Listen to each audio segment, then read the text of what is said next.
Good evening and welcome to the October 8th meeting of the Lowell License Commission. Secretary Wynn, was the meeting posted? Yes. Number 1 on the agenda, please. First matter is the minutes of the meeting of September 24th. Move for approval by Commissioner Krieger, seconded by Commissioner Hogan. All in favor signify by saying aye. Aye. Any opposed? Motion carries. Number 2, please. Commission now take up application for special one-day license to sell, dispense malt beverages and wines only, or either one. William H. Fuller of the Bartending Service of New England, LLC, for a wedding reception, Saturday, October 10th, from 5 p.m. to 10 p.m., 5 p.m. to 10 p.m. at the United Teen Equality Center, 34 Hurd Street. Also, Gabby Davis, made in Lowell, for events at JFK Plaza. Lowell Oktoberfest for Saturday, October 17th, from 3 p.m. to 9 p.m. Also, Gabby is for the, again, a second day of the Oktoberfest for Sunday, October 18th, 12 noon to 5 p.m. Tracy Martino. Is Tracy here? Okay.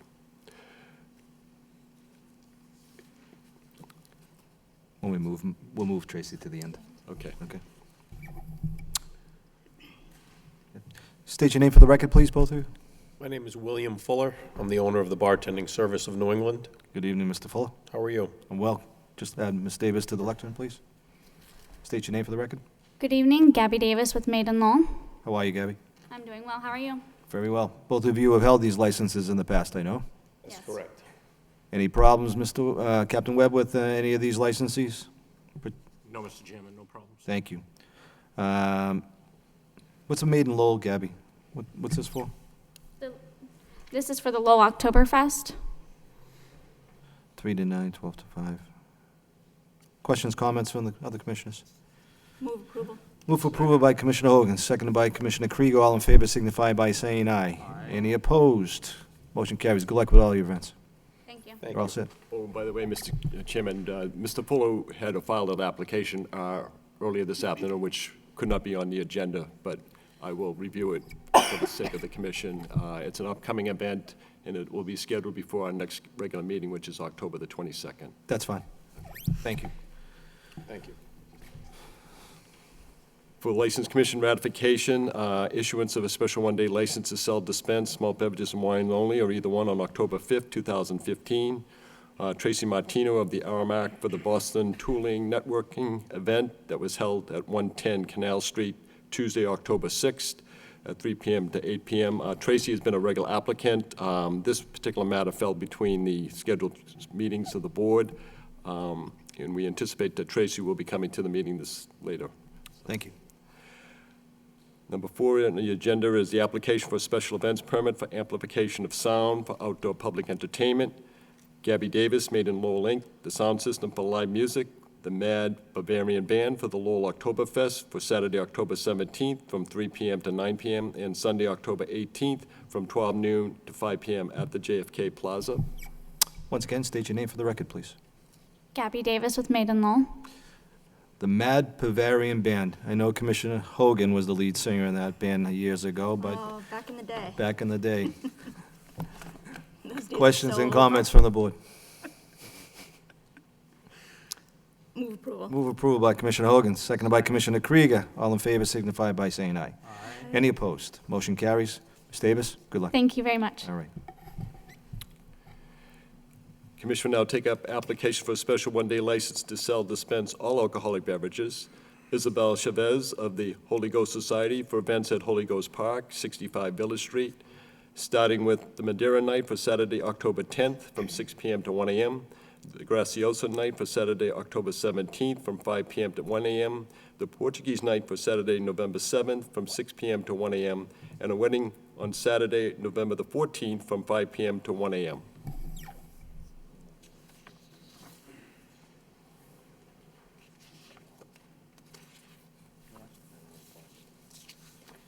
Could you state your name for the record, please? Isabel Chavez. Ms. Chavez, for these events, you're going to be present for all 4 of these events? Yes. From the beginning to the end, correct? Yes.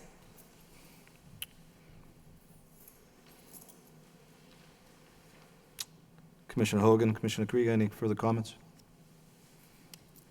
Move approval. Move for approval by Commissioner Krieger, seconded by Commissioner Hogan. All in favor signify by saying aye. Aye.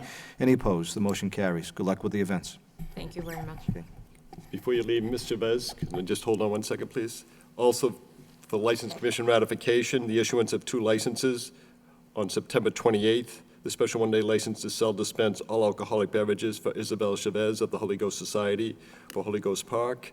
This was an event for a fundraiser by Fred Smith for Saturday, October 3rd, from 5 p.m. to 12 midnight, and the Brazilian feast for Sunday, October 4th, from 5 p.m. to 12 midnight. We had given the okay on that on the last time, right? How many licenses is this for Ms. Chavez, Mr. Nguyen? I don't believe there's been not more than, not 20, I don't believe. Do you know? Two license? How many licenses have you had so far in this year? total? I think 6 or 7. No, it's been more than that. Yes. All right. Move approval by Commissioner Hogan, seconded by Commissioner Krieger. All in favor signify by saying aye. Any opposed? Motion carries. Thank you, Ms. Chavez. Thank you very much.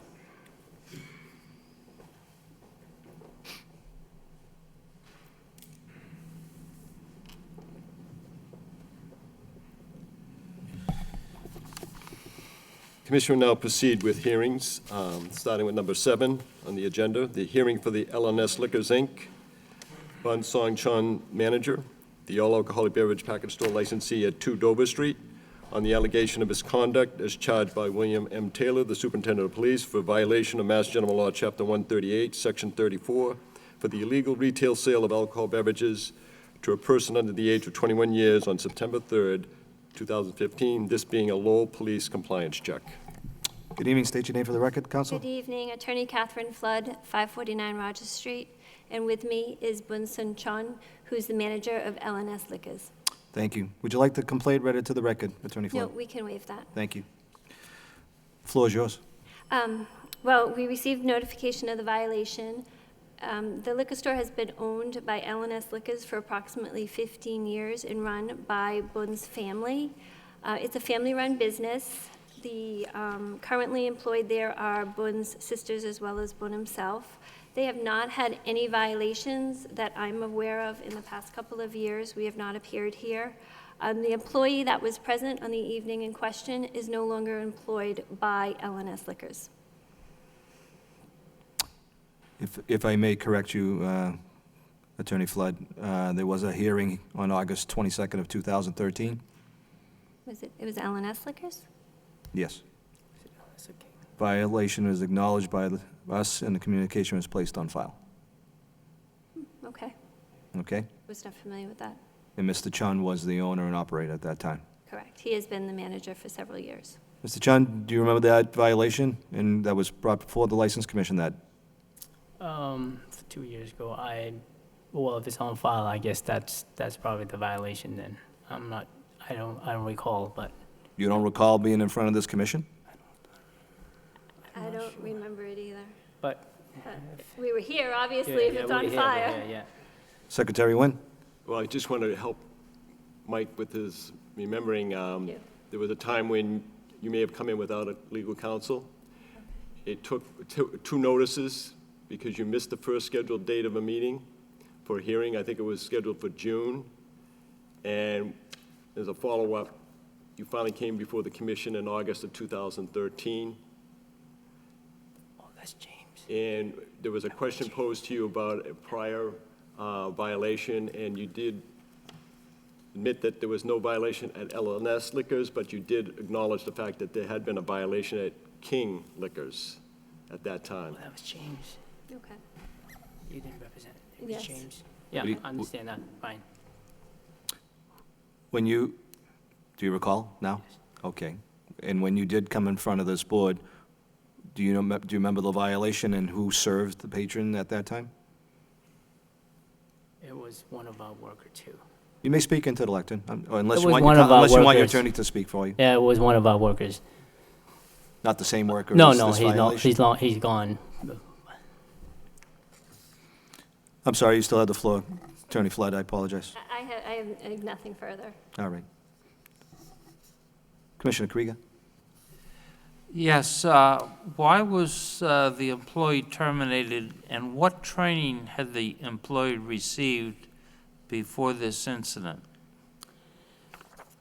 Oh, well, we didn't give him any training because I went to the training, but we didn't give him any training. We just told him to check IDs, and we had a date right on the countertop, say if it's over a certain date, 21, over a certain date, it'd be 21, so we just mark it right on the countertop. And then I guess Randy didn't check the ID because he said he looks familiar, and he said he forgot his license in the car. So that's how we're here. I understand. I mean, it's a case of you need to card your own mother, just to be sure. Yeah. But why did you terminate this person? We think that, he's not, he doesn't check any IDs, we don't want it to happen again. Commissioner Hogan? I have no questions. Anything further, Commissioner Krieger? No, I'm ready to make a motion. Let me, and you may. I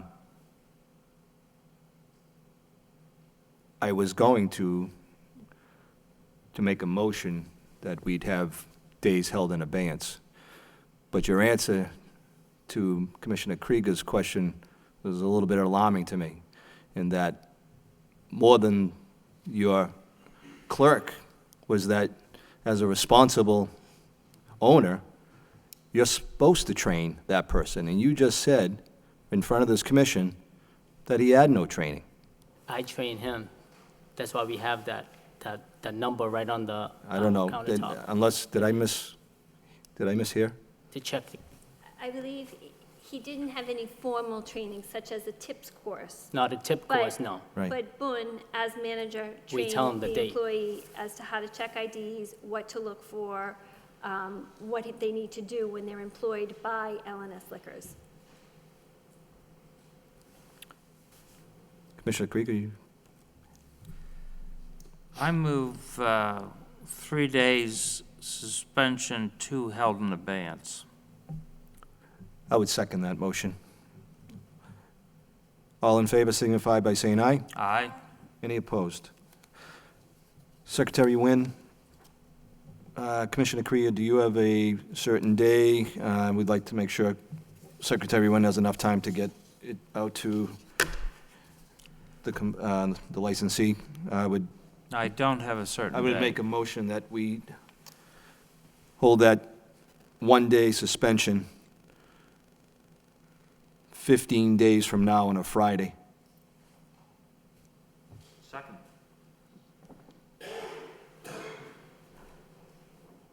And if you would be amendable, Commissioner Krieger, those 2 days held in abeyance would be for 1 year. 1 year. Thank you.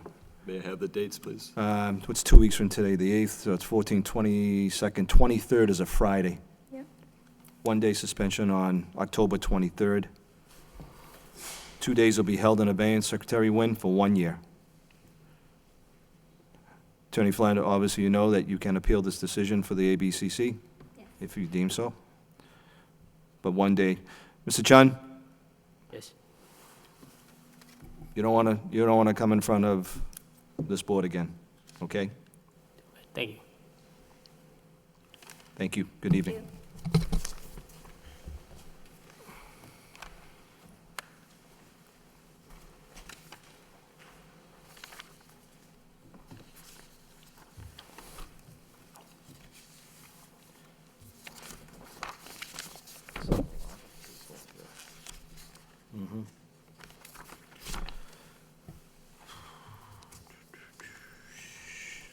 That was the young man who, for LNS Liquors, 18 years old, pretty big dude. Yeah, it looks like I might just get Not bad, an hour and a half, you get $40. Okay.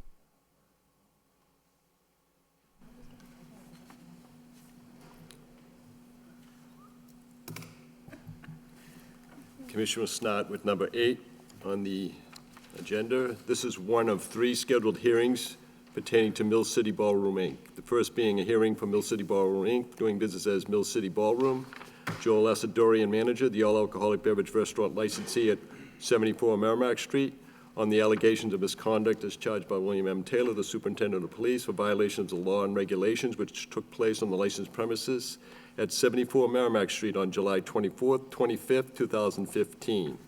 To wit, A, delivery free drinks to any person in violation of 204 CMR 4.03, paragraph 1. B, delivery alcohol beverages to an intoxicated person in violation of Mass General Law, Chapter 138, Section 69. C, failure to notify the Lowell Police Department of violation of law, disorder, or disturbance in violation of Section 1.20 of the regulations of the Lowell License Commission. And D, violation of 204 CMR 2.05, paragraph 2, for no licensee for the sale of alcohol beverages shall permit any disorder, disturbance, or illegality of any kind to take place in or on the licensed premises.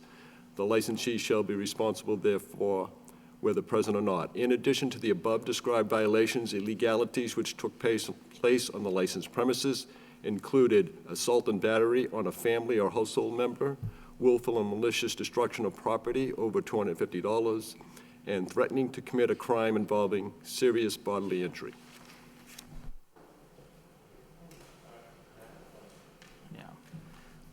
Because we're hearing three, as I recall, there are some complications in dealing with outcomes when you're holding more than one hearing. Is that right? I'm sorry.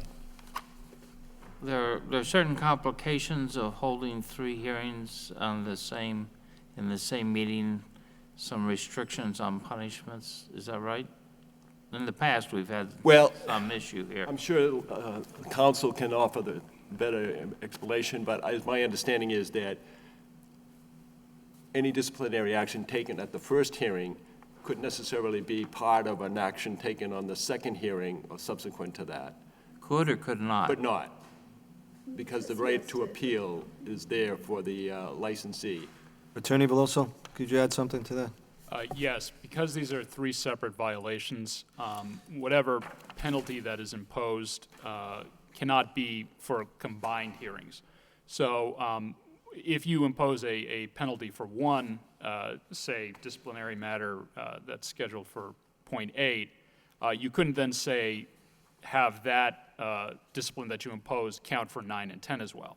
Now, what you can do is whatever discipline you impose on 8 can reflect or increase what you feel is appropriate discipline for subsequent violations.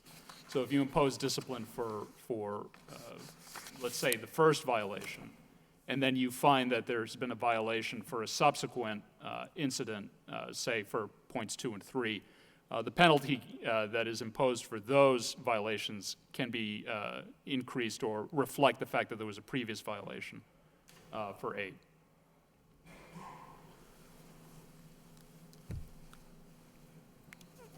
Just got a quick question here for you. Sure. So in this complaint, number 8 on the agenda, there's 4 components to this Yes. complaint, all right? So if number 1, for example, delivering free drinks to any person, and we have set forth a discipline, 2, 3, and 4, could we additionally add discipline? Yeah, all 4 of these alleged issues or the complaints that have been filed are for one Understood. as a whole. Okay. So Now, whatever- oh, so now let's go on to 9 and then 10 on the agenda. Okay. If discipline, if we then hold him in violation of 9 and 10, can we issue more days? Or Yes. if in fact that happened? Yes. Okay, I just want to be clear on that. Yes, but so long as the discipline you impose is deemed separate for each each I get you. violation. Got it. So to provide an example, if you decide, hypothetically, for one violation and you impose, say, a restriction on days, and then for the next violation you find a violation, you can add additional days to that. Understood. Thank you, Attorney Veloso. Mr. Azadorian, could you approach the lectern and state your name for the record, please? Joel Azadorian. All right, Mr. Azadorian, would you like the complaint read into the record by Captain Webb? I'm sorry, Would you like the complaint written into the, read into the record by Captain Webb? Or would you like to waive that complaint? I can waive that. All right, thank you. I'll give you the floor. I believe the incident that we're talking about right here was about a girl who visited us that day. She'd come to see one of our, one of the girls that goes there frequently. She came in, and I'm getting a lot of this story, and I had collected this story throughout the week, actually, trying to figure out, piece the puzzle together with what actually happened to her. She had actually come to visit one of the people that were there. When she got there, she was talking to the girl, and the girl felt that she was under the influence of something other than alcohol, which we're speculating on. She was consequently not served any alcohol at the establishment. Everyone was informed of that. She was offered some food, water, didn't want the food or water. She proceeded to actually start grabbing other people's drinks, trying to grab other people's drinks, at which point she was escorted out of the building, brought downstairs, and we had instructed our front door guy to call a cab for her. She came back in. She asked if she could wait for the cab inside the portico in the hallway, not upstairs. And she literally, just from what I understand, fell down, hit her head on something or something along those lines, and proceeded to stay at the bottom of the stairs the entire time. She definitely was not given any free drinks. Anybody who gives out a free drink or tries to give out a free drink at our place is fired. We don't have the practice of giving out free drinks. And I ended up being informed about it. I came down, I saw that she was still on the ground. The police officers were visibly upset. The girl was still very groggy. I went to go ask her if she was okay, help her. The police officer was very angry that I extended my hand to the girl to see if she wanted to get up, which I understood. He was very upset about it. He told me to go upstairs, and then I went back up to the establishment.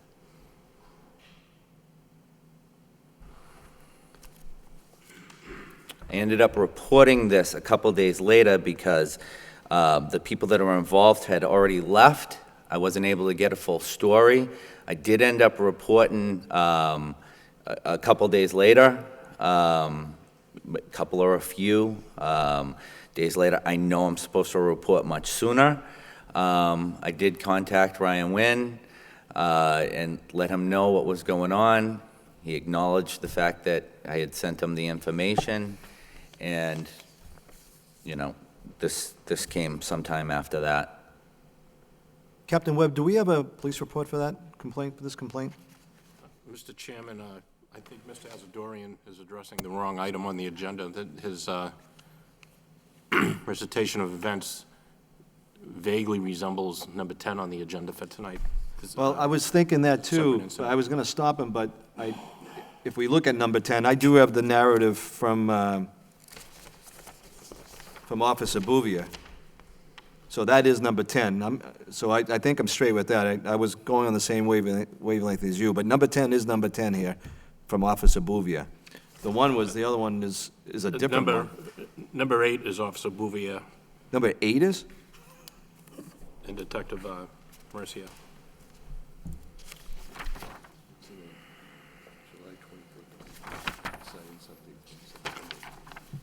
This one. All Oh, I right, see. okay. I apologize, The events Captain Webb. Mr. Azadorian was just talking Yeah. about is the incident involving Lieutenant I got it. Hodgson All right. and Officer Boutsellis. I did not. No. This is for Daniel Lucas. On the Is there a police report on number 10 then? Okay, Do you remember? Yes, there is. I don't have that. no, I didn't remember that notice.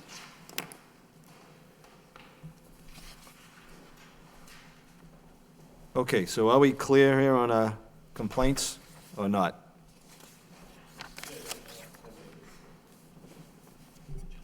Mr. Chairman, I just want the commission to be aware that Mr. Asadorian was sent notice of the incident of July 24th, 25th by certified mail return receipt request, as well Yeah. as first-class mail. In addition, I did not receive the return receipt on that notice of the event of July 24th, 25th. In speaking with Mr. Asadorian just now, he claims that he did not receive that notice of hearing. That's why apparently he's gone off on a tangent, jumping ahead to item number 10 of the meeting agenda. I did not receive, as I said, the return receipt on the notice for hearing for the incident of July 24th, 25th. But nonetheless, he did receive, apparently, the number 10 item, which is an event of incident of September 13th. Just from looking briefly at the paperwork, I do know that Kerry Miller is Daniel Lucas's girlfriend. He's also one of the owners there. I don't know anything about the incident, so. Captain Webb, we don't have Miss Miller here as well, correct? No, Mr. Chairman, Detective Mercier and I have been in contact with Ms. Miller at various times over the past couple of months, and she was scheduled to appear here tonight. She said she would, but for some reason unknown to me, she is not here tonight. What do you think the chances of her coming here in 2 weeks? Because I wouldn't mind doing could that make and every having attempt. Mr. Lucas here as, because obviously his testimony is relevant to this complaint. We would make further attempts, Mr. Chairman. I'd appreciate that. I'd make a motion that we delay this complaint for our next scheduled meeting. Second? Second by Commissioner Hogan. All in favor, signify by saying aye. Aye. All right. Mr. Asadorian, I would make sure that Mr. Lucas is here as well Yep. that day, and we'll try to get Ms. Miller here as well. And my apologies to the officers that are here tonight for this complaint. Number 9 on the agenda, please.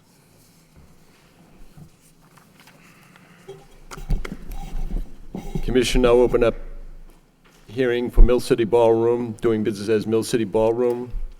Joel Asadorian, manager of the all-alcoholic beverage restaurant licensee at 74 Merrimack Street, on the allegation of misconduct as charged by William M. Taylor, the superintendent of police, for violation of regulation which took place on the licensed premises at 74 Merrimack Street, August 15th, 2015, to wit, failure to maintain the licensed premises in a clean and sanitary condition in violation of ABC Regulation 204 CMR 2.05, Paragraph 8.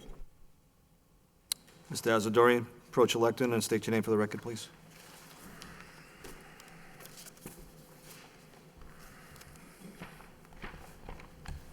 Joel Asadorian. Thank you. Mr. Asadorian, would you like to waive the reading into the record? I would like to hear the reading, actually. Captain Webb, if you don't mind. Mr. Chairman, on the evening of August 15th of this year, Lieutenant Goldner and Detective Lally conducted an inspection at the Mill City Ballroom at 74 Merrimack Street due to an advertisement on social media that indicated free drinks were to be given out to some patrons on that date. The officers went to the establishment and spoke to Mr. Asadorian, and he told them that that advertisement was incorrect and free drinks were not going to be given out. While the officers were making the inspection, they noticed that there were unsanitary conditions in the establishment. Specifically, the floors were sticky, and they found 3 liquor bottles with fruit flies in them. And Lieutenant Goldner is here this evening if you'd like to hear from him. Thank you. Lieutenant Golan? Just state your name for the record, sir. Lieutenant Barry Goldner with the Lowell Police. Thank you. Lieutenant Goldner, as Captain Webb just mentioned, the officers noted that the floor was sticky. Was that behind the bar, in front of the bar, the whole floor? Can you be more specific for me, please? It was all around the bar. Just if I could for a second, Commissioner. Sure. We were there twofold. The first reason that we were there was to inform him and ask Mr. Asadorian and try to put an end to the potential for a problem with the advertisement for free drinks and anyone born on a certain birth date, free Hennessy all night. But also the night before, there was a huge problem with a massive fight after closing, and we had probably 25 police officers, 5 or 7 state troopers out there. So I wanted to also speak to him about what occurred the night before, and hopefully that he could put an end and keep an eye on what was going on in his establishment that evening so we didn't have a repeat, because the resources that we had on that evening and the extra police and the state police were there for the aftermaths of some of the events with the Asian Water Festival and to patrol all around the city, and not just his establishment. So when we went in to advise him of that and talk to him about this incident, it was apparent to us and that we were sticking to the floor in front of the bar, around the bar, over by his office, and then as a result of that circumstances, decided to check on some of the bottles, and we discovered the fruit flies. And Detective Lally does have the bottles with the fruit flies here as evidence as well this evening. Detective Lally? You can approach, please. How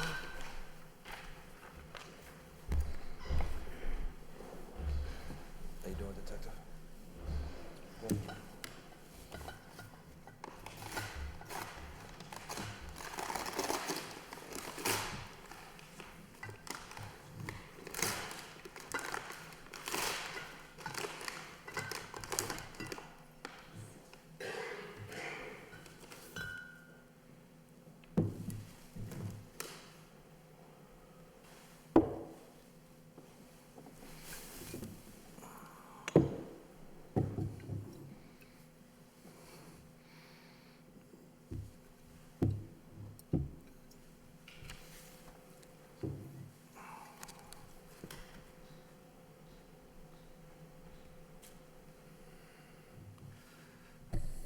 Detective Lally, could you just show, actually, Mr. Asadorian, could you approach?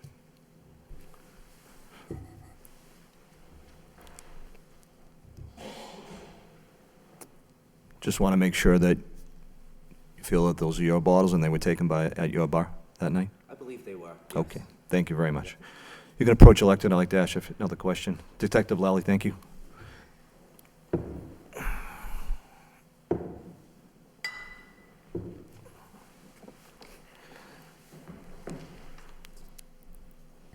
I know it's not part of the complaint, but Lieutenant Goldner just brought this up, Mr. Asadorian, and you said that, in fact, that was not going to happen. Who put this on social media? That was Approach elected, please. Thank you. What it was is in reference to Hennessy comes in and purchases bottles and then gives out free samples to clients in correspondence to that. So they purchase it from us, and then as promotions directly from Hennessy, they give out free samples throughout the evening. And In your establishment? that's correct, yes. Which is relatively common practice, to my understanding. And if it's not, we really would need to know that 100%. But they do come in, they purchase the alcohol from us, and then give out the samples to the patrons. Secretary Wynn, could you give this to Attorney Veloso? I'd like him to take a look at that. Well, can I ask a question? I'm sorry? Yeah. Commissioner Krieger? With regard to the fruit flies of the bottle, how do they get in? Overnight, and, when the bottles are uncovered, they might have been uncovered. I think we put the caps, they gave us the caps on those bottles so that when we transport them, it wouldn't spill. So if the bottles are left uncovered, if the where the bottles are stored, it's sticky with all the fruit and other drink mixers. Over the course of time, the fruit flies are, like anything, they just, they come into the bar. So some bars don't recork the bottles at the end of the night? Many of them don't. Many of them don't. I'm sure that a lot of them don't cork every bottle. Okay. Usually what happens if the bottles are not wiped down during the day or night, you'll get the stickiness around the bottles, and that attracts the fruit flies. And that's something that doesn't happen just overnight. You're going to have bottles like that for a repeated time in order for the fruit flies to come. That concerns me. Attorney Veloso, do you have any comments on that? But it's not part. I know Lieutenant Goldner has brought that up. It's not part of the complaint, which I just want to tread lightly here. Right, and certainly, the consideration of this can't be part of Correct. The consideration here. I would just note for the record, though, that based on my reading on this does not appear to be any sort of practice that would be authorized under the regulations. The regulations in Massachusetts are quite clear that you can't provide a free drink. And if Hennessy is promoting free drinks, as Mr. Asadorian claims, that's illegal.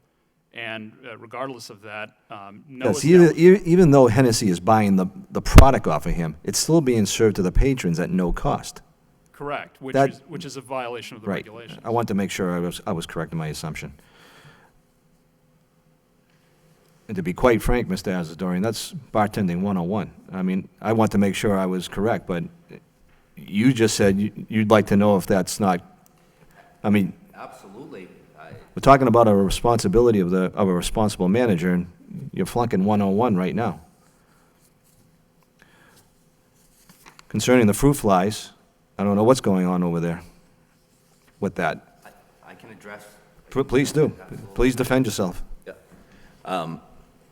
The officer, I was horrified about the fruit flies as well. You were talking about open bottles.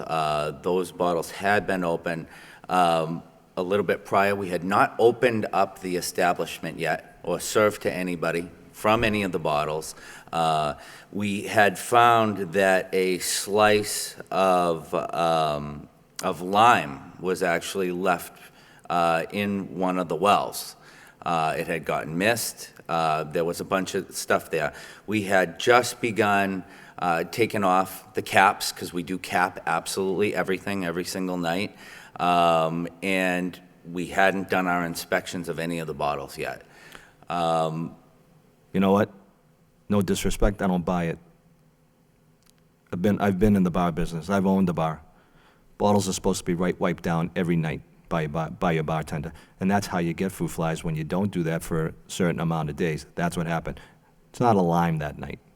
It's because your bartenders and your manager weren't doing the job that night, or nights, for that fact. They were both issued warnings. They were both issued warnings on that front as well. We were extremely unhappy about it. Only thing I can say is that we had not opened the establishment yet, and we do check for those types of things just in case. But that is Can you address the sticky floor situation that Lieutenant Goldner brought up? Absolutely, yes. We have new cleaners there now, and we have been addressing the sticky floor situation.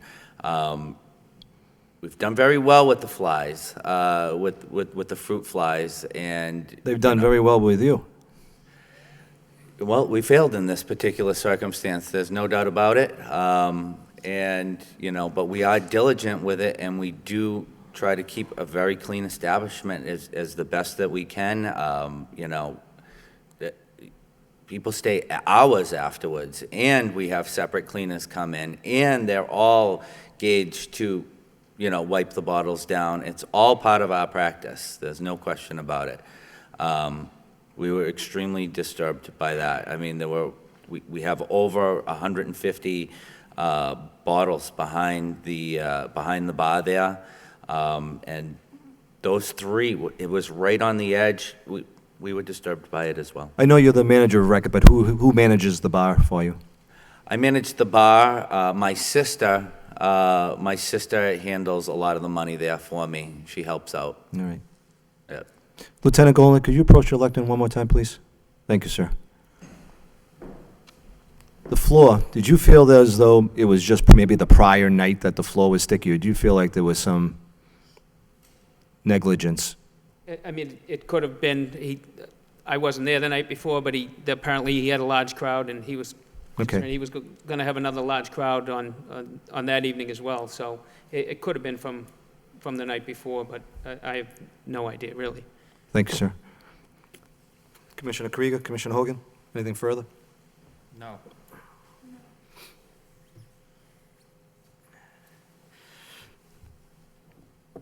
I know we have a couple other complaints to hear, Mr. Azadorian, but I do remember when you first got this license that I told you that every pair of eyes in the city is going to be watching you. Yep. And you were quite clear with me that you were going to make sure that everything, that the I's were dotted, the T's were crossed. And these are the little things, these are the things that put more eyes upon you in the city. And then then the stereotypes, and then the reputation of, you know what, maybe they don't have it all together. Obviously, you know what happened to your predecessor over there. I do. And we don't want that to happen, and we expressed that to you. But these things upset this board, the negligence of bottles like this. You know, then we're looking at something like social media. These are the things that are gonna do you in. I absolutely agree. The place had a bad reputation before we got there. We're trying so. We do understand that the place had a bad reputation before we got there. I know that the police don't like the place in general already. Well, I don't think the police don't like your establishment. I mean, but then again, we don't want the night before when we had 20 officers breaking up fights over there either. Totally agree. I totally agree. No, and we're not talking about that complaint, but you see where this is going. I absolutely do. I absolutely do. And I know we're responsible for stuff that happens off the premise as well, you know, from people that come from our place. There's no excuses. We've held it together very well in our establishment. I know the police get overwhelmed with a large crowd that comes out of the place all at once. I try to cooperate with them as much as I can. I know they hold me personally liable, and I know I need to be personally liable for it. Lieutenant Goldner, Detective Lally, do you have anything further about this complaint at all? Captain Webb, do you have anything further? Mr. Chairman, just in general, every time Mr. Azadorian is in, he doesn't understand what the regulations are. I spoke to him a couple of months ago at the establishment about the continued use of promoters down there and tried again to explain to him that that's not allowed without permission of the License Commission. And during that conversation, he apparently didn't understand the regulations. I think some of this just might be a matter of Mr. Azadorian is not familiar with the regulations and apparently doesn't have the expertise to manage a liquor establishment. Lieutenant Goldner, you had gotten up there, I'm sorry. Did you have anything further, sir? Nothing further. Thank you. I know we have one other complaint to hear. I'm a big baseball fan, huge. This is strike one for you, all right? But I want it to be noted, and I don't want it to be placed in a file, all right? So I am going to make a motion that the license be suspended for 2 days, but both of those days will be held in abeyance for 1 year, all right? But like I said, we don't want to be going down this road. You don't want to see this board. We want to see you thrive, but I'm not feeling warm and fuzzy right now. I second the motion. Seconded by Commissioner Hogan. All in favor signify by saying aye. Aye. Any opposed? Motion carries. Next on the agenda, please. Commissioner will now proceed with number 10 on the meeting agenda, the hearing from Mill City Ballroom, Inc., doing business as Mill City Ballroom, Joel Asadorian, manager, the all-alcoholic beverage restaurant licensee at 74 Merrimack Street, on allegations of misconduct as charged by William M. Taylor, the superintendent of police, for violations of law and regulations, which took place on the licensed premises at 74 Merrimack Street on September 13th, 2015. To wit, A, delivery alcohol beverages to an intoxicated person in violation of Mass General Law, Chapter 138, Section 69. B, failure to submit a report to the Lowell License Commission and the Lowell Police Department concerning a police response to the licensed premises within 48 hours of the incident in violation of Section 1.16 of the regulations of the Lowell License Commission. C, allowing a patron to remain on the licensed premises after the legal closing time in violation of Section 4.02 of the regulations of the Lowell License Commission. And D, violation of ABC 204 CMR 2.05, paragraph 2. No licensee for the sale of alcohol beverages shall permit any disorder, disturbance, or illegality of any kind to take place in or on the licensed premises. The licensee shall be responsible therefore, whether present or not. Mr. Asadorian, state your name for the record one more time, please. Joel Asadorian. And Mr. Asadorian, would you like to waive the reading at this point? I'd like to hear the reading. Thank you. Captain Webb. Mr. Chairman, on September 13th of this year at approximately 2 a.m., Lieutenant Hodgson and Officer Boutsellis were on duty on Merrimack Street. They noticed a crowd of approximately a dozen people in front of the Mill City Ballroom, and they approached and found that in addition to the dozen or so patrons that were in front of the ballroom, there were also some staff members, some doormen that were out there. The officers inquired as to whether there were any patrons left in the club, and the doormen told them that there were no patrons inside, so they were instructed to lock the establishment up for the evening, and the crowd was dispersed. The officers stayed there for approximately 10 more minutes, and at about 2:10 a.m., the door opened again, and a doorman came out and told the officers, "Help, we need an ambulance." The officers found a woman down on the floor of the foyer. She was unconscious, and they called an ambulance for her. She was bleeding from facial injuries and had a strong odor of an alcoholic beverage on her breath. And they were then told that the unconscious woman was a customer who had been waiting for a ride upstairs, and apparently at some point had been brought down or had walked down to the foyer. While the officers were trying to care for the unconscious woman, an individual who the officers knew as an owner of the establishment, who was not identified at that time, but I believe it was Mr. Asadorian, interfered with the officers' care of the young woman and had to be ordered away from the scene. Upon the arrival of the ambulance, the young woman regained consciousness. She had a chipped tooth and was bleeding from the lip. She was identified as a 25-year-old woman named Christine Towers. She told the officers that she had drank too much and that she blacked out. She said that she had been there for about an hour and she had more than 4 drinks. She was taken by ambulance to Lowell General Hospital for further treatment. Lieutenant Hodgson recognized the young lady as someone he had seen in the downtown area about 1 or 2 hours before this incident, and she had asked for directions to the Mill City Ballroom, which the officers provided. And it was Lieutenant Hodgson's opinion at that time that the woman was not intoxicated when he first saw her. And Lieutenant Hodgson and Officer Boutsellis are here this evening if you'd like to hear from them. Thank you, Captain Webb. Mr. Asadorian, I believe you had already told us about, do you have anything further that you want to describe on this before I bring up the officers? No, we really tried to handle this girl with care. We really did. I really believe that she came and she was on something else. It wasn't apparent immediately, but it became apparent. She was belligerent upstairs. We weren't serving her. It was just a case of a girl that lost her coherency. We were trying to help her. We tried to call her the cab originally. We didn't want her wandering around the way she was. She looked sick. We were trying to call her a cab. I feel like this is truly a case of no good deed goes unpunished in this in this particular circumstance, like I said, I saw that the officer was extremely angry. I was trying to help not hurt the situation in any way at all. And I can understand why he was upset, and I know that he truly believes that we overserved that girl, and that was the case. I'm telling you, in this case, absolutely we did not. Okay. In your earlier testimony, you had mentioned that you had escorted Ms. Towers out, but she got back in. Who let her back in? It was the doorman. The doorman was also the one, that, as far as I know, that called 911 when she fell.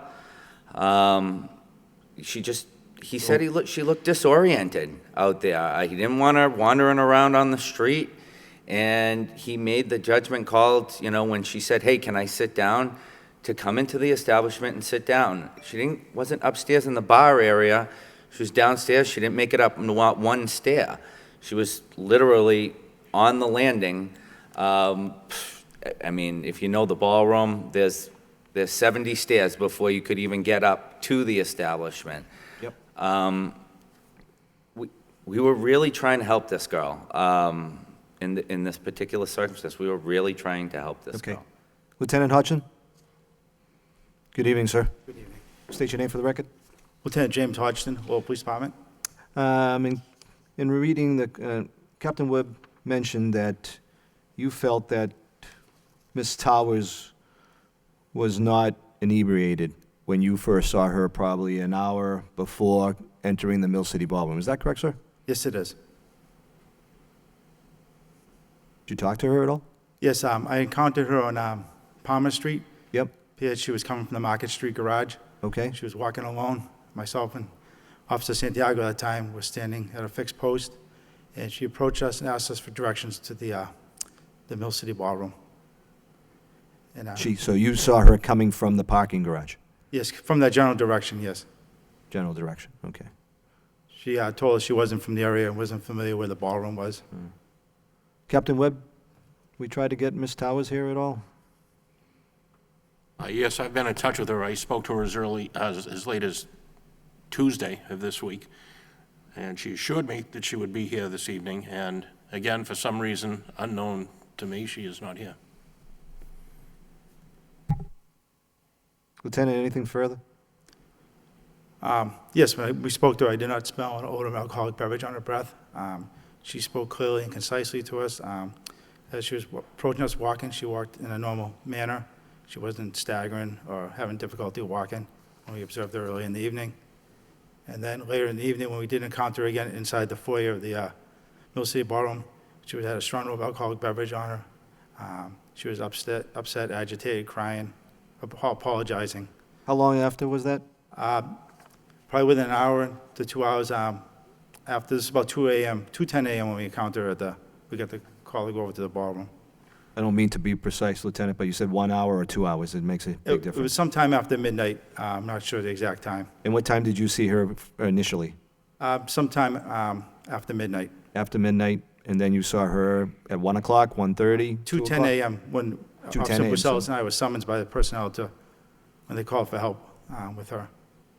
So is it safe to say that there was a 2-hour span there? Yeah, approximately. Commissioner Krieger, Commissioner Hogan?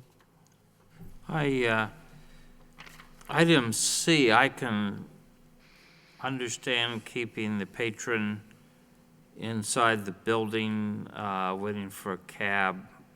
That doesn't disturb me.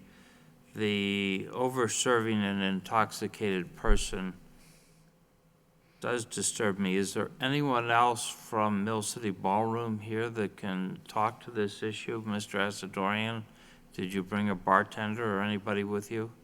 I did not. The failure to submit a report, I mean, that should have been pretty straightforward. The next day, a report. If you could approach the lectern. A report was filed. It was a few days later. You see, the problem is a few days looks to me like it's more than 48 hours.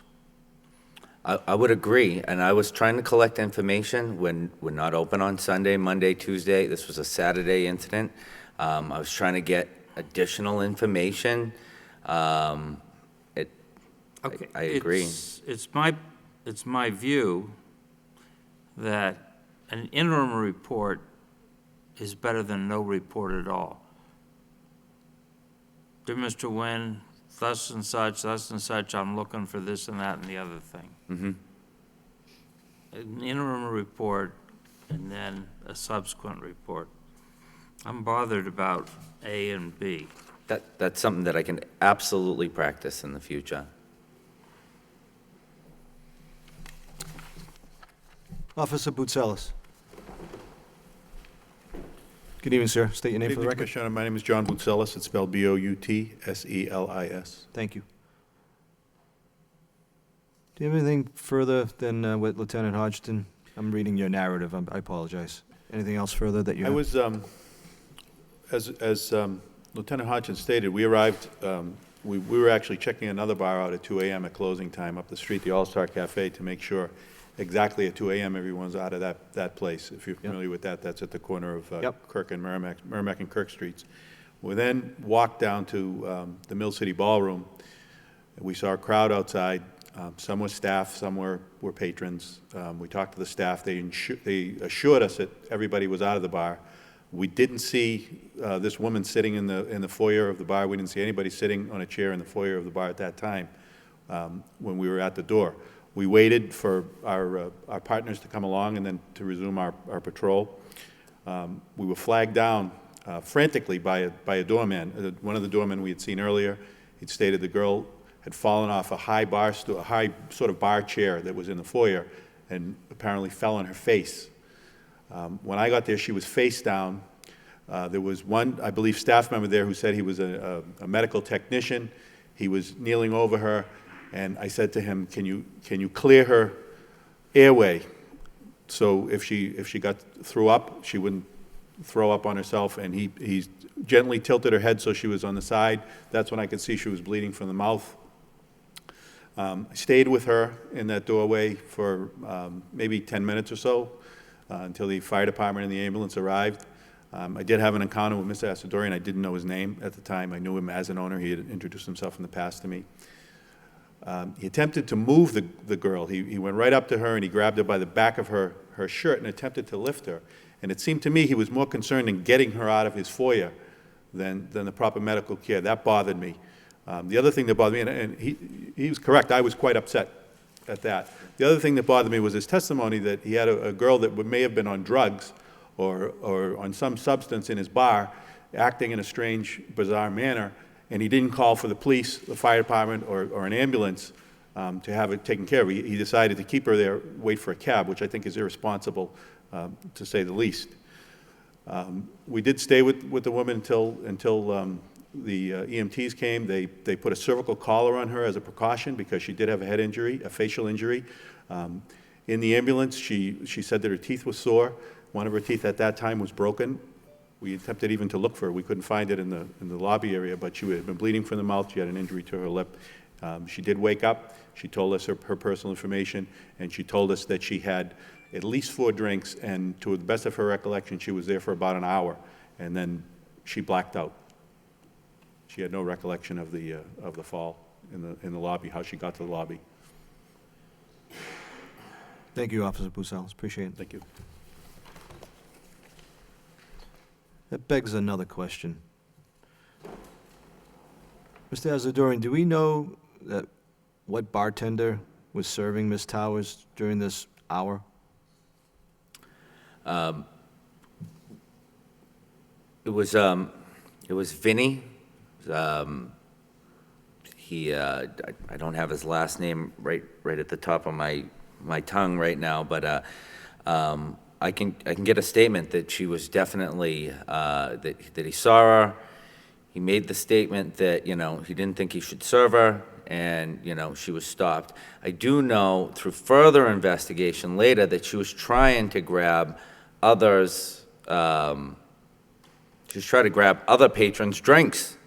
That was one of the other reasons why, instead of just letting her sit, relax, try to get water and food, that she had to be, taken out of the establishment. But I do know she was making an effort for that. In listening to Officer Boutsellis, I mean, this Miss Towers seems to have been just about close to blacking out. And 4 drinks, I don't know what Miss Towers weighs or what her height or what weighs is, but 4 drinks in 1 hour is an excessive amount of alcohol. I would agree, yeah. So it seems irresponsible that the bartender, if in fact served 4 drinks, wouldn't alert the management on it that night. Well, Your response? it was alerted. Every single bartender in there was instructed not to serve her.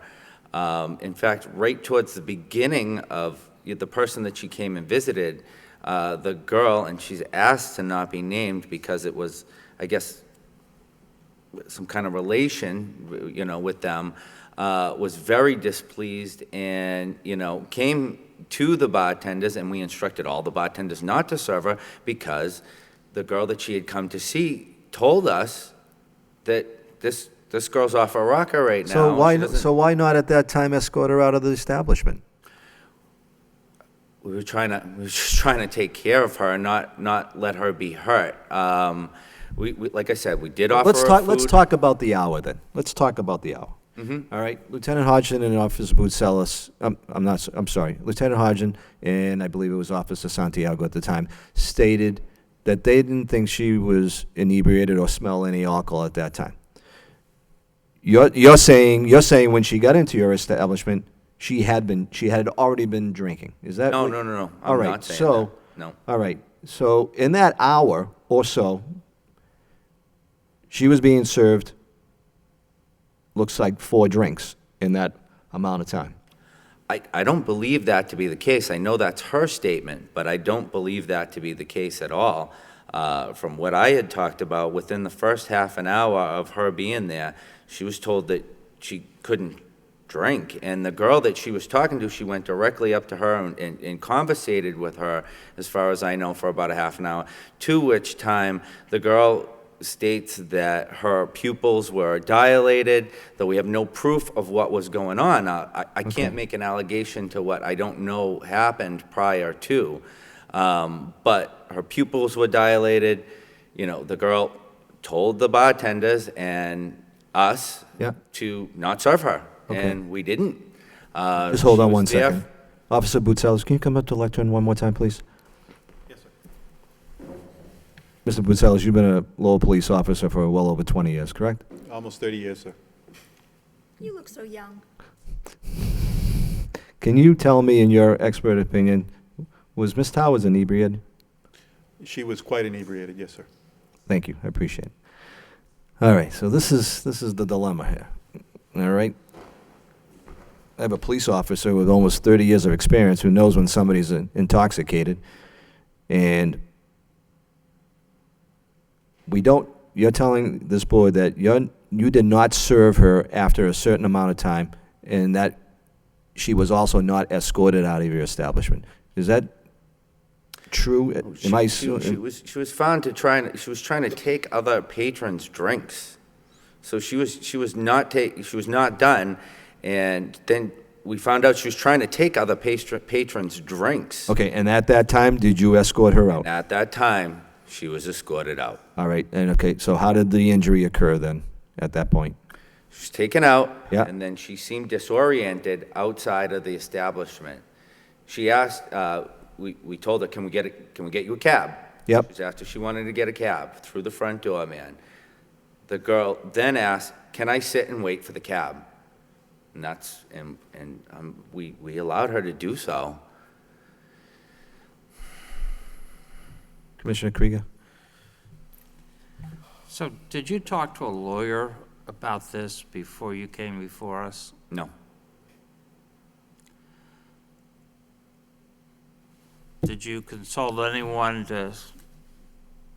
to help you gather information to present to us? Just the people that were at the establishment.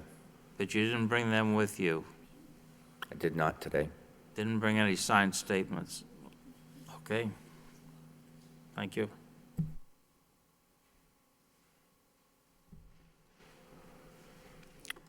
If I may, Mr. Chairman, I Please. think there are a few points that should be made about Mr. Asadorian's account.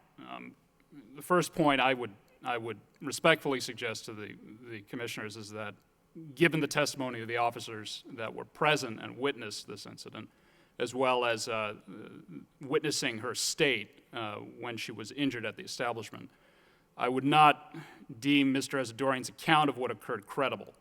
However, assuming for the sake of argument that even if we were to accept Mr. Asadorian's account as true, what he has stated still reveals serious violations of the regulations and the laws, as well as a serious disregard for the safety and well-being of this woman. I think the first point should be noted that if Mr. Asadorian's account is true, and she entered this establishment inebriated and or intoxicated with whatever drug, certainly they should have either contacted the police or refused her service given her state. The second point is, even if we assume that Mr. Asadorian's account is true, that she was being disruptive in the establishment and grabbing drinks, the fact remains that the state law, the regulations, and our local rules require them to maintain order and decorum in their establishment and to ensure that there is no illegality that is being occurred. So at minimum, Mr. Asadorian should have contacted the authorities and ensured that she no longer remained a disruptive presence at the establishment or escorted out. Then Mr. Asadorian, if we accept his account as true and that they escorted her out, given her disruption and given her state of intoxication, the fact remains is that she was let back in despite her state and despite the fact that closing hours had come, which is in and of itself a violation of the rules. And finally, it should be noted that the entrance of the Mill City Ballroom is a long staircase, as Mr. Asadorian has indicated, which certainly brings great concern on my part that if they are allowing a patron into their establishment, which was observed to be intoxicated and observed to be inebriated, and they don't do anything to contact the authorities to make sure that she gets proper medical attention, what if she had been on the staircase when she fell? What if instead of falling from the bar, she fell from the top of the staircase? Her injuries could have been even more severe than what she had, and quite possibly we could be dealing with a fatality and not the injuries that she unfortunately sustained. I think all of these situations brought together establishes the fact that even if we accept Mr. Asadorian's account as true, these are still clear violations of the rules and regs. And again, I don't find his account credible. Thank you. Mr. Asadorian? I would like to say we didn't let her in after the establishment closed. It was prior to the 2 o'clock time, and that this incident happened right during this time was the reason why she was there afterwards. How many patrons did you have in your establishment that night, would you say, or at approximately that time? Can you repeat the question? Approximately How many throughout the evening? How many patrons did you have in your establishment when this incident occurred? None. Prior to the incident? Prior to the incident. Yeah. I'd say we had about 150 that evening. All right. It wasn't a particularly extremely busy evening. Do you agree with Officer Boutsellis' testimony that he said that you had a patron in your establishment that you thought was on drugs and you were going to go take care of that? I feel like she was sick. I personally didn't have information that she was on drugs at that time. My I had an question to you was, did you state that to Officer Boutsellis, that you thought somebody was on drugs and you were going to go take care of it? No. I didn't say that I thought she was on drugs. I said we didn't overserve her, is what I had said at the time. I don't know if she's on something else or what's going on, where she would be in this state. because the officer said, you don't, he blatantly said to me, he said, you don't care, you're going to continue to serve, all you want to do is make money. And I got to say, from really the bottom of my heart, I do not want anybody hurt in my establishment. And I actually do care about these people, and I don't want them to leave and be hurt when they leave this establishment. We did not have bad intention when we were trying to help this girl. We truly did not. Commissioner Krieger? Sir, you close at 2 o'clock, right? We started escorting everybody out at 1:35 to 1:40, depending on the size of the crowd. Sometimes we'll even do 1:30. We'll stop pulling people out. What time do you stop serving? We stopped serving between 1:25 and 1:30.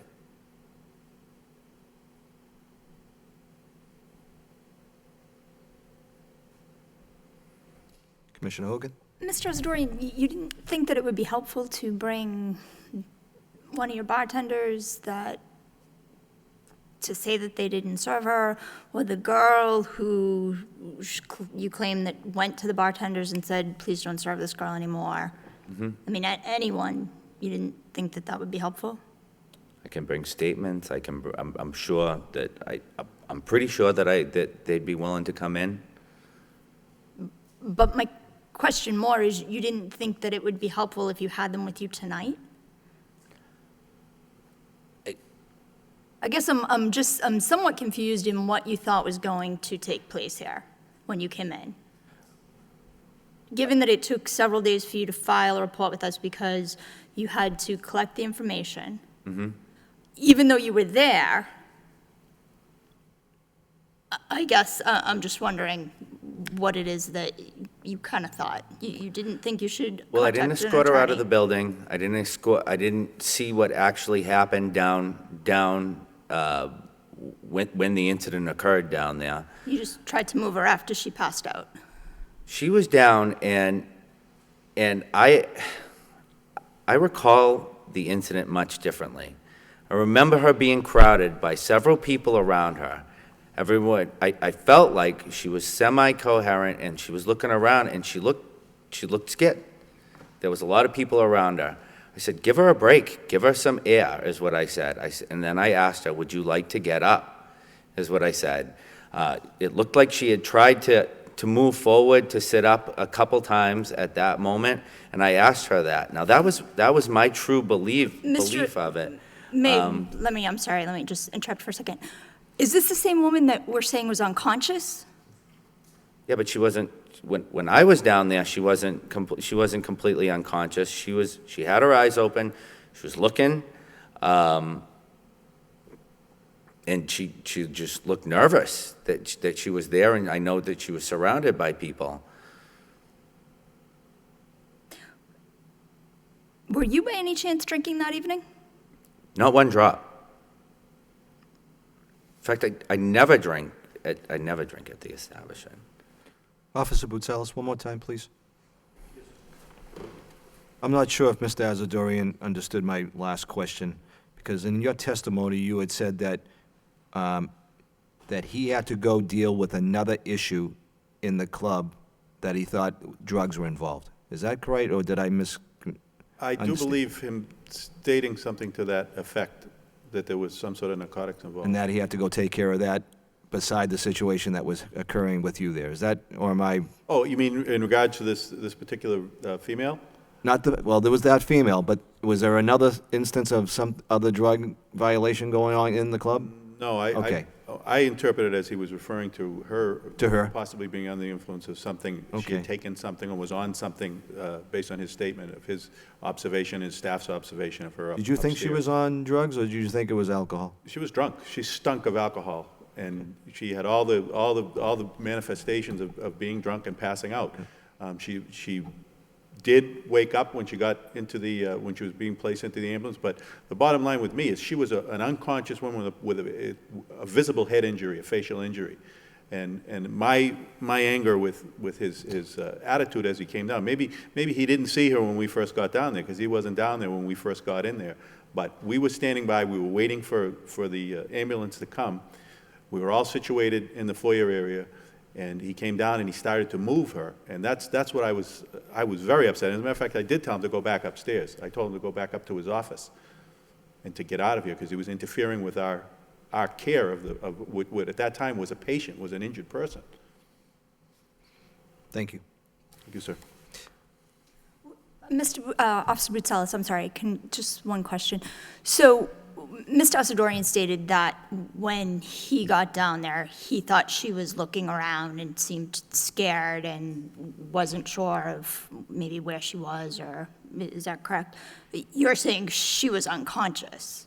She was completely unconscious. Up to a certain point, she did become semi-conscious when she was being treated by the EMTs and the other So is staff. that when Mr. Asadorian could have Prior, been there? I don't think he was there when the firemen and the other paramedics and EMTs were there. I don't think he was there.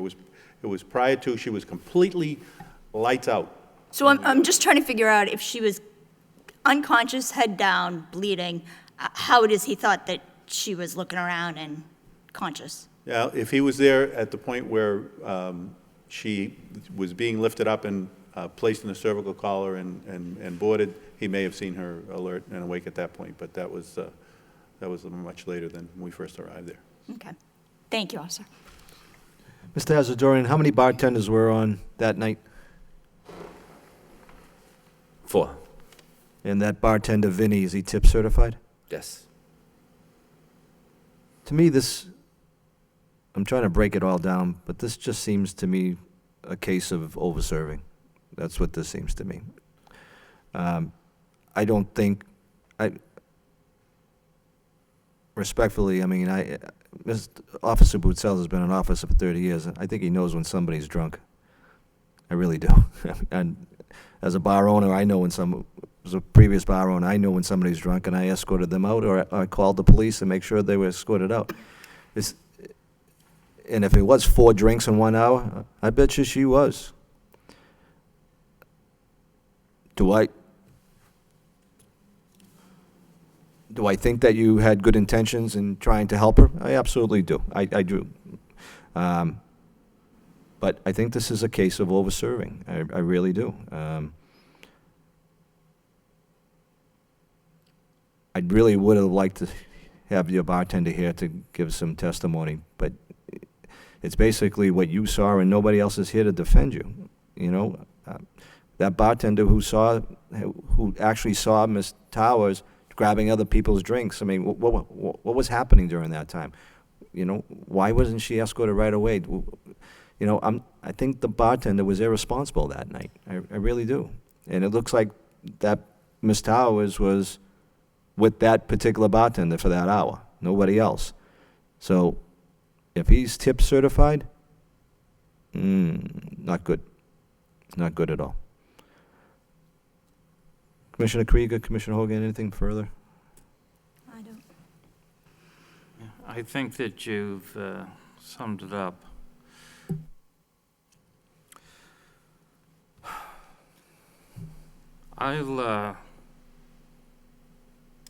I'll move that the over-serving being a serious issue, I'll move a 2-day suspension with the date compatible with Mr. Asadorian being able to appeal. Are you asking, so your motion is a 2-day suspension with 1 day held in advance? Is that what you just said, or? No, 2 days. 2 days served. I'd be happy to withdraw if somebody else has a different motion, but I'd say 2 days, and the date based upon what Ryan says provides him the time to appeal, and I would recommend that you consider consulting a lawyer.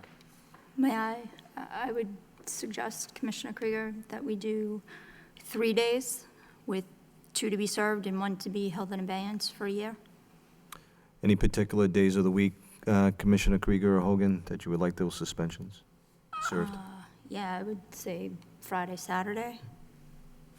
Do I have a second on that? Second. Second. Secretary Wynn, first. All in favor signify by saying aye. Aye. Aye. Aye. Any opposed? Okay. So, Mr. Chairman, if I understand you correctly, it's a 3-day suspension, It is a 3-day suspension, 2 to serve. 2 to serve, 1 held in abeyance for 1 year. If I may, Commissioners, another point too, with the previous violation, those 2 days held in abeyance, because this is a subsequent violation, Yes. those 2 days are now active from the first violation for health code issues. No, they're not. No, they're not. No, because it's the same night. He hasn't had a chance Oh. to appeal. We don't want to I do that. apologize.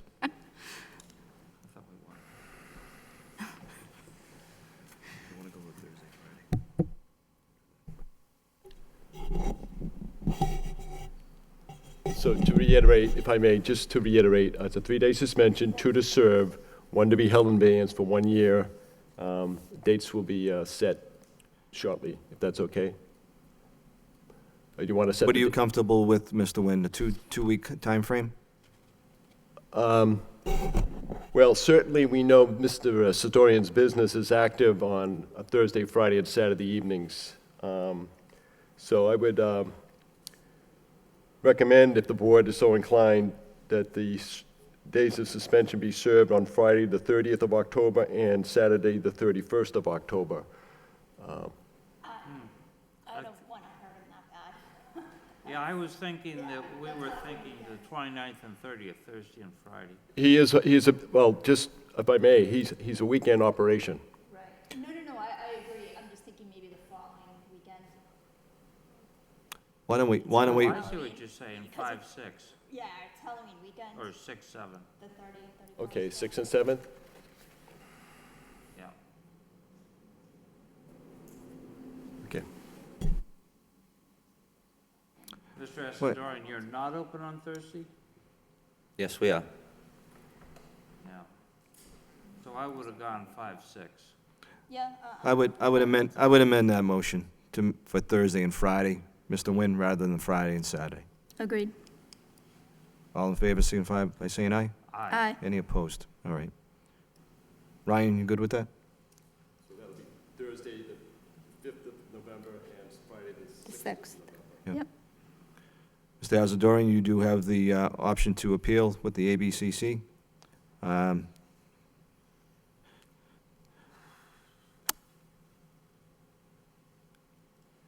And we will see you here in 2 weeks concerning the item agenda number 8. May we suggest that you Bring legal counsel. and Sorry, witnesses? What about number 8, I'm sorry? 2 weeks. We You want postponed to for 2 reschedule it for the next meeting on October the 22nd? Yes, please. Okay. Thank you, sir. Okay, thank you. Thank you. Mr. Chairman, the last item on the agenda is the communications from William Taylor, Superintendent of Police, for alleged allegations of misconduct for violations of law and regulation. 5 licensees have been cited in recent communications from the superintendent, starting with the Centerville Social Club, David W. Burns, the manager, the all-alcoholic beverage club licensee at 364 West 6th Street for failure to maintain order and decorum in the premises in all immediate surrounding areas adjacent to the licensed premises, and in a parking lot provided by the licensee for use by its patrons in the violation of Section 1.16 of the regulations of the Lowell License Commission on September 6, 2015. The second item is Amal Fuel Inc., doing business as Drum Hill Gulf, Richard L. Corey, manager, malt beverage and wine only package store licensee at 1299 Westford Street, for violation of Mass General Law, Chapter 138, Section 34, for the illegal retail sale of alcohol beverages to a person under the age of 21 years on September 11th. This was in compliance, this was with the Lowell Police compliance check. The third item is the Lowell Package Store Inc., Sun Actel manager, the all-alcoholic package store licensee at 303, 305 Westford Street, from violation of Mass General Law, Chapter 138, Section 34, for the illegal retail sale of alcohol beverages to a person under the age of 21 years on September 11th. Again, a Lowell Police compliance check. The fourth item is Sean Ganem, doing business as 7-Eleven store, a malt beverage and wine only package store licensee at 55 Chelmsford Street for violation of Mass General Law, Chapter 138, Section 34, for the illegal retail sale of alcohol beverages to a person under the age of 21 years on September the 11th, 2015, also a Lowell Police compliance check. And last is L&M Liquors, Inc., Leonia Mendonca, manager, the all-alcoholic beverage package store licensee at 424 Chelmsford Street, for violation of Mass General Law, Chapter 138, Section 34, for the illegal retail sale of alcohol beverages to a person under the age of 21 years on September the 19th, a Lowell Police compliance check. I'd make a motion that we hear all of these communications at our next scheduled meeting. Second. Second by Commissioner Hogan. All in favor signify by saying aye. Aye. Any opposed? The motion carries. Motion to adjourn. Nope. Commissioner Krieger? Yeah, I did want to thank Mr. Nguyen for this Very helpful. summary of past activities, very helpful. You're welcome. Thank you. You're welcome. And now I'm willing to second the motion. Motion by Commissioner Hogan to adjourn, second by Commissioner Krieger. All in favor signify by saying aye. Any Aye. opposed? Everyone have a good night.